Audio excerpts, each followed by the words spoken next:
Hello everybody, it's lovely to see you. I'm Jeremy. Welcome to youth, children and families of the Avon Valley churches.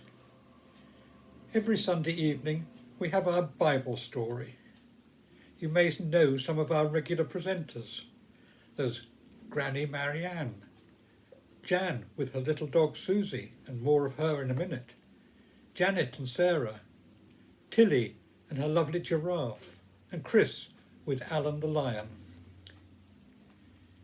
Each story progresses the tale of the people who are central to the Old Testament of the Bible, the people of Israel. And they returned to the land where Abraham lived, the promised land.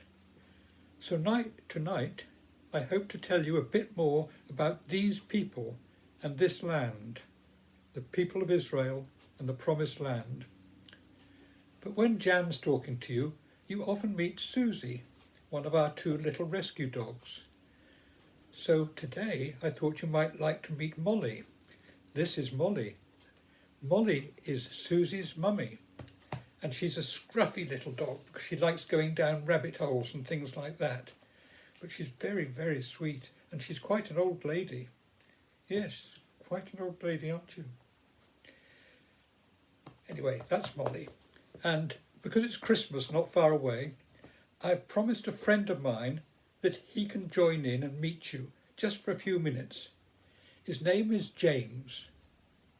Hello, James. James is just over there, so let's go and meet him. Hello. My name's James. I'm very excited that Christmas is coming. I'm preparing a stable. And in my stable, so far, I've got a donkey. Here's my donkey. Look at him.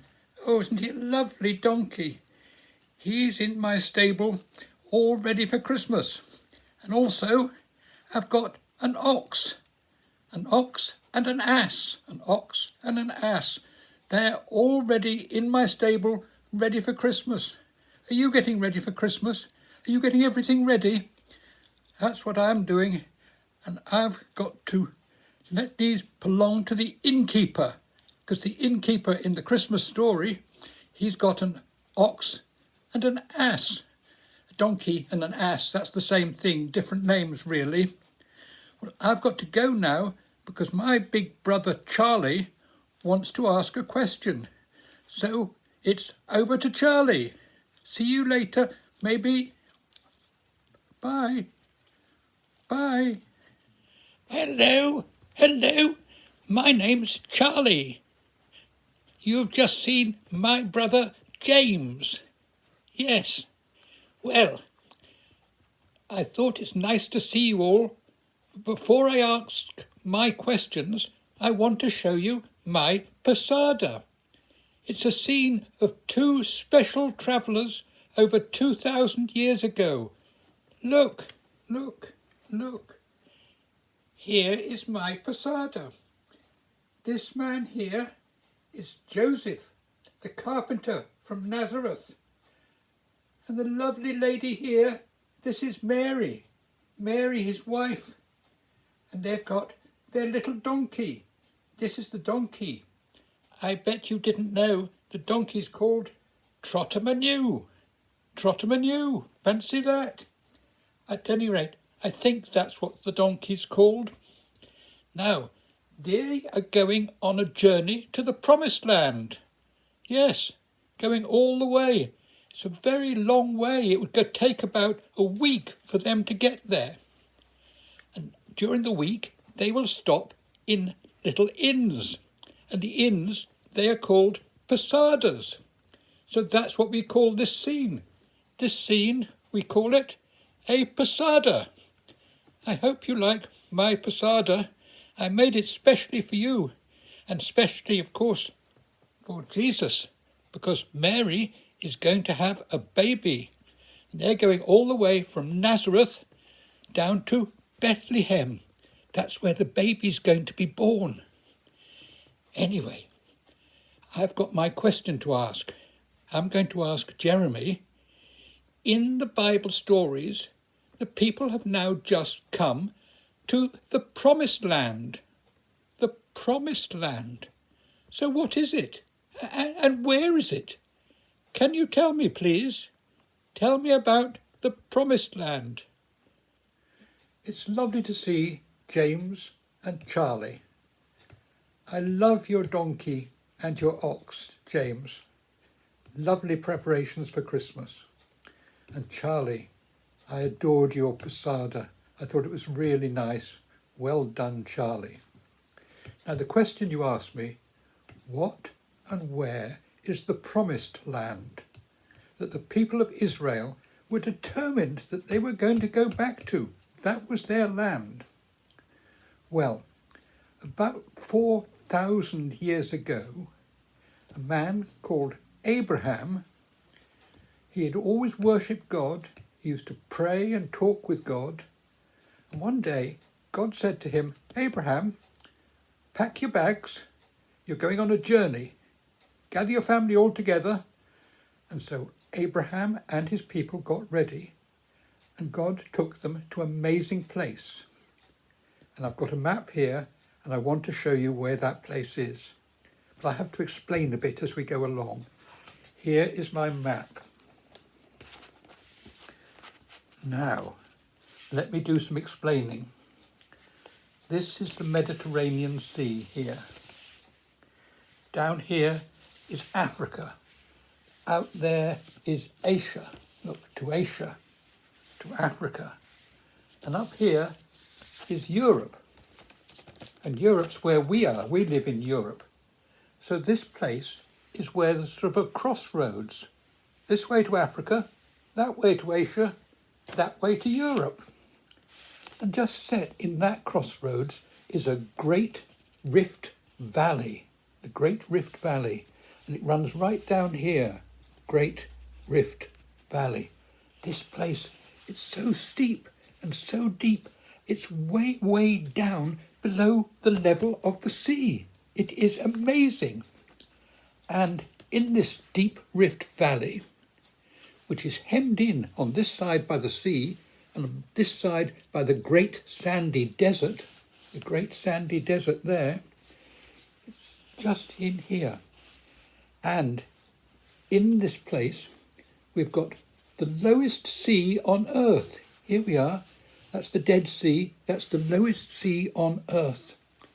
And then we've got the River Jordan running right through it. And here we have the lowest lake on earth. And that's in Galilee. This is Galilee. And this here area, all here, there, that area, that is the promised land. So when God spoke to Abraham, he was in this area here, and God said to him, this is the land that I promised you.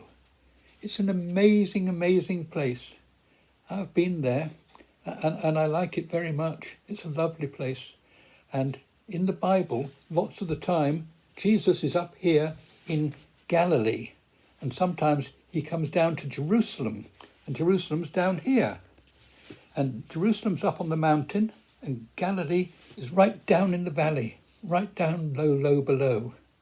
So it's a wonderful place, and that is the promised land. Now, God said, I promise you and your family and their family and so on forever that this land will be yours. This is the promised land. And many hundreds of years later, Moses and then Joshua led the people of Israel back to the promised land. And that's what we've been hearing about in our Bible stories.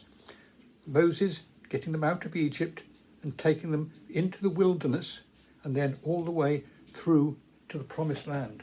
I can show you here. Look, here's Egypt, where they escaped from, straight from Egypt, and they had to go to the promised land. And this was the area of the wilderness where they were for such a long time. In this area here, this is all a wilderness. And you've been hearing about how they got water and how they got food because God looked after them. And then they came round and round and round and round, and they came in from there, into the middle, when they crossed the River Jordan. And do you remember about Alan the lion telling you about that? He was with Chris. Yes, so that's what they did. Charlie, I hope that's answered your question, but I believe that you did have another question. So let's hear what it is. Oh, thank you. That is so interesting. I love your map. I can tell you, my mate Jan, she told me that what used to be called the Promised Land is now called Israel. Yes, and she's been there. Fancy that, been there. And Galilee, that bit up the top, that's her favourite place. She says it is so peaceful and beautiful. Ah, and that's where Jesus used to live. Isn't that amazing? My goodness me. But thank you for showing me what is the Promised Land. But I've got another question for you. Why are these people called the people of Israel or the children of Israel? Can you answer me that one, please, Jeremy? Thank you. Right. So, that's a good question. Why are the people called the people of Israel or the children of Israel? Well, as you can see, I've got a chart here. It says the promise of the Holy Land. It's all about the promise that God made to Abraham. Right. So here up the top is Abraham. Well, one day, Abraham and his wife had a baby boy, and they called him Isaac. And here's Isaac on my chart. So Isaac was the son of Abraham. And later, Isaac got married, and he and his wife had a baby, and they called him Jacob. Here's Jacob on my chart. So Jacob is the grandson of Abraham. One day, Jacob fell asleep in the desert, and he had a dream. And he dreamt that he wrestled with a man. And it turned out that this man was actually an angel. And all night they wrestled. And at the end of the evening, and the end of the night, and in the following morning, when the wrestling was over, the angel, he said to Jacob, Jacob, I am going to change your name to Israel. So here he is, the grandson of Abraham, is called Israel. And Israel had 12 sons. And these sons all got married, and they had lots of children, and these became the tribes. So we had 12 tribes of Israel. Where's Israel? There he is.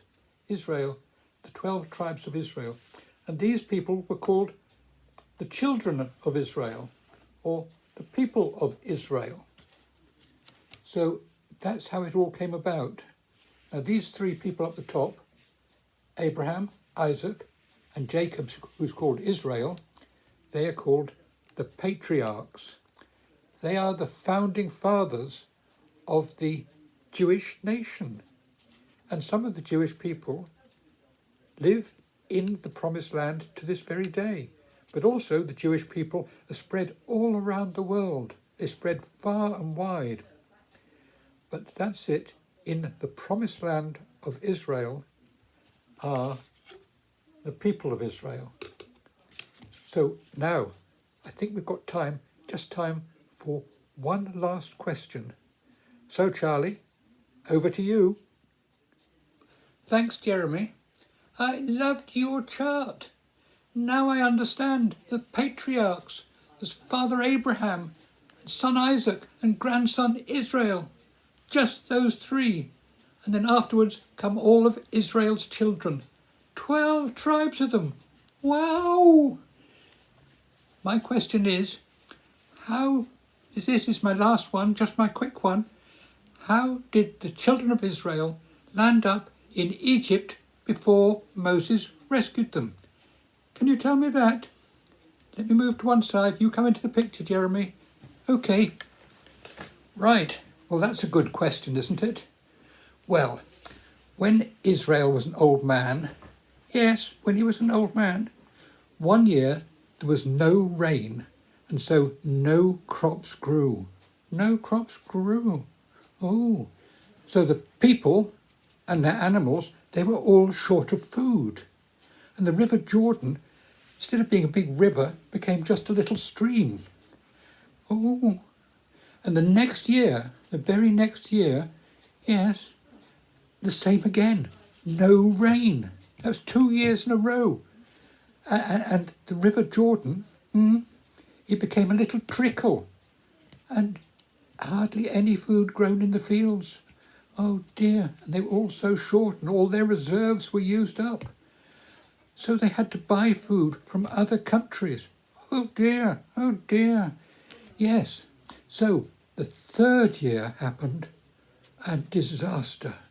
No rain again. Oh, sad, that's sad. Yes, so bad. Nothing left in the granaries, in the stores. No food, nothing growing. Oh dear, oh dear, oh dear.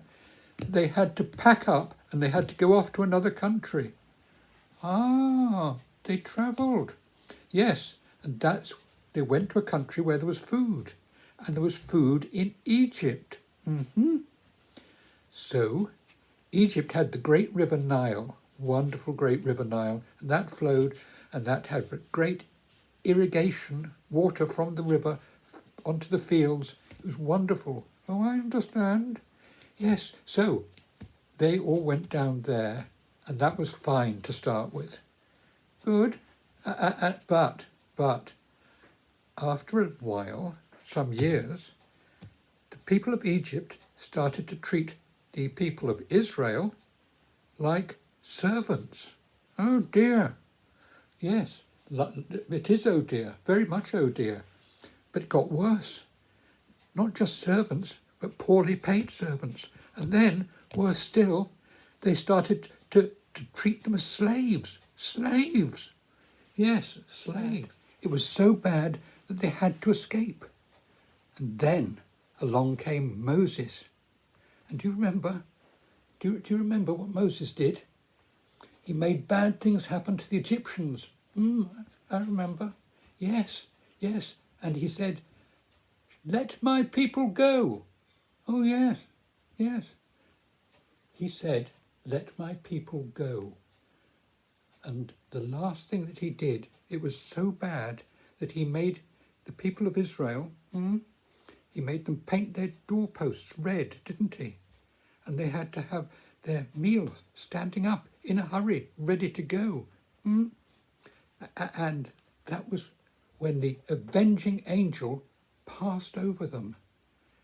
Passed over. And they were safe. And forever after, Charlie, ever after, each year, they celebrate the Passover. Passover, yes. Oh, hurrah, Jeremy. Thank you for answering my question. Now, I have a much clearer idea of how all these stories are connected. So after Moses died, Joshua took over the people of Israel. He took over the lead. And he led them. He led them into the promised land, didn't he? That was all jolly useful. Well, thank you so much. We've had a jolly good time and we've learnt lots. So, okay, I'll just let you say goodbye to all the people. Right. Well, James and Charlie, thank you very much. Thank you, Charlie, for asking us such good questions. Goodbye and stay safe. So next week, Granny Marianne is going to tell us about a great lady called Deborah. She secured the land for the people, and she also secured many years of peace. Hurrah for Deborah. Hurrah for Deborah. So goodbye to you all till next week. Bye-bye. And love, blessings to you. Bye-bye. Bye-bye. Love and blessings. Love and blessings. Bye. Bye. Bye. Bye-bye. Bye-bye. God be with you.